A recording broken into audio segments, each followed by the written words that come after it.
Hello বন্ধুরা, তো আজকে আমি একটা নতুন তোমাদের সঙ্গে রেসিপি নিয়ে চলে এসেছি। তো চিকেনের এরকম লাল লাল ঝোল বানাতে গেলে কিভাবে বানাতে হবে সেটাই তোমাদের সাথে শেয়ার করছি।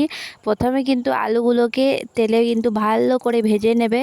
তারপরে এই যে কড়াইতে তেল দিয়ে দেবে। কড়াইয়ে তেল দেওয়ার পরে তেলটাকে গরম হতে দেবে। গরম হওয়ার পরে তেজপাতা বা গোটা মশলা তোমরা দিতে পারো, গোটা গরম মশলা।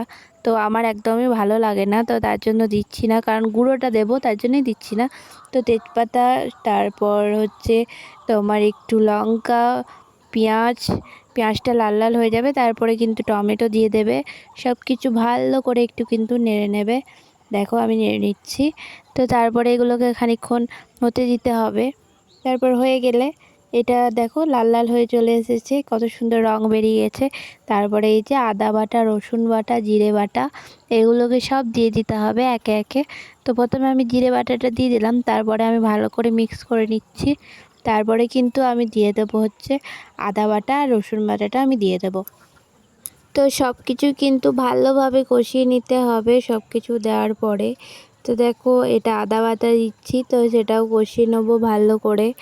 তো আর তারপরে কিন্তু আমি তোমার ইয়েটাও দিয়ে দেব, রসুন বাটাটাও দিয়ে দেবো, আর এক্সট্রা যে জল ছিল সেটাও আমি দিয়ে দিচ্ছি দেখো।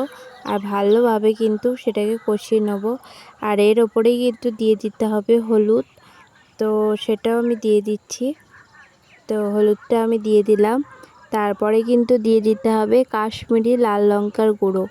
তো এটা দিলে কিন্তু ঝোলের কালারটা সেই আসবে, তো পরিমাণ মতো দিয়ে দেবে। তো তারপরে দিচ্ছি আমি হচ্ছে গরম মশলা, এটা মিট মশলা দিলাম। আর এর ওপরে কিন্তু একটু নুন দিয়ে দিলাম। আমি কিন্তু মিট মশলা সব কিছু এই মশলা কষাবার সময় দিয়ে দিই, তাতে করে না কোনো একটা গন্ধ আসে না, ভালো হয় জিনিসটা। তো তার এর ওপরেই কিন্তু আমি গরম মশলাও তোমাদের সঙ্গে দেখাচ্ছি, দিয়ে দিচ্ছি।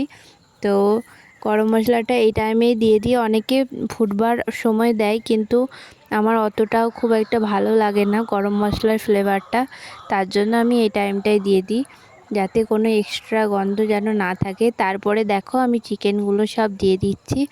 তো চিকেনগুলোকে ভালো করে উল্টিয়ে পাল্টে কিন্তু ভালো করে কষিয়ে নিতে হবে। আর ততক্ষণ কষাতে হবে যতক্ষণ না চিকেন থেকে তেল ছাড়ছে।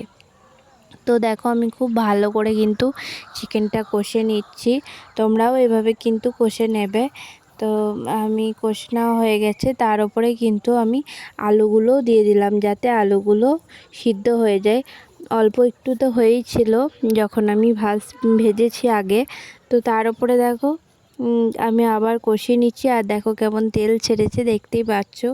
এবার কিন্তু আমার ভালোই কষানো হয়ে গেছে, তো লাল লাল হয়ে। তো দেখতে থাকো। তারপরে দেখো আমি নুন দিয়ে দিচ্ছি। নুন কিন্তু আমি আগেও দিয়েছিলাম, তারপরেও আবার একটু দিলাম। তো দেখো চিকেনগুলো কেমন লাল লাল হয়ে গেছে, খুব ভালো মতো কষানো হয়ে গেছে। এরপরে কিন্তু আমি সাইডে গরম জল করে নিয়েছিলাম। গরম জলই আমি কিন্তু ঝোলে ব্যবহার করি, তাতে করে ঝোলটা বেশি ভালো হয়। তো তোমরাও চেষ্টা করবে একটু সাইডে গরম জল করে নিতে, তারপরে ঝোলের উপরে দেবে। আর ঝোলটা দেখো খুব সুন্দর হবে, টেস্টি হবে। তো ঝোলটা অনেকক্ষণ দেওয়ার পরে কিন্তু ফুটতেও লেগে গেছে, আর কালারও বেরোতে লেগে গেছে দেখো। আর তোমাদেরকে আমি শেষে অবশ্যই দেখাবো যে ঝোলের ফাইনাল কালারটা কেমন এসেছিলো। তো এই হচ্ছে ফাইনাল কালার, তোমরা দেখতেই পাচ্ছ। তারপর আমি ভাত, স্যালাড আর চিকেন, আর এটা হচ্ছে তোমার মোচার তরকারি, আর কি লাগবে বলো। তো এইগুলো দিয়ে আমি কিন্তু ভাতটা খেয়ে নিচ্ছি। আর ঝোলটার কালারটা দেখছো, উফ, জাস্ট অসাধারণ। তো তোমরাও কিন্তু একবার ট্রাই করবে বাড়িতে এইভাবে বানানোর, তো খুবই টেস্টি হয়। তো তোমরাও বানাবে। তো ভিডিওটা আমার কেমন লাগলো অবশ্যই তোমরা কমেন্ট করে জানাবে। আর লেগ পিস কে কী খেতে ভালোবাসো